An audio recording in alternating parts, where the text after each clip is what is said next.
because most of development work is focusing on smallholder farmers, we are restricting ourselves to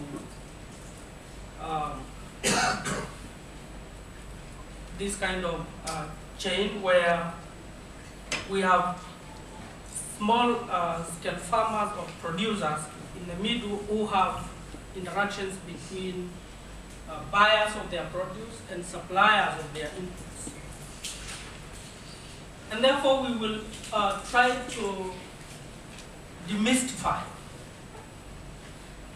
the approaches that exist or have existed,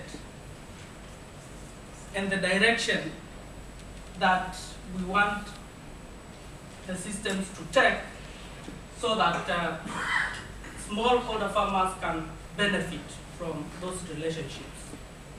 We know that there are supplier or trader-centered approaches or strategies that have existed, but we also know that there are customer-centered strategies. And the questions that we will be exploring is, which ones work best for all the parties? In any market system, everybody works for or will do things. Everybody works for their own interest. But we can rearrange those interests in a way that everybody benefits from everybody's interests.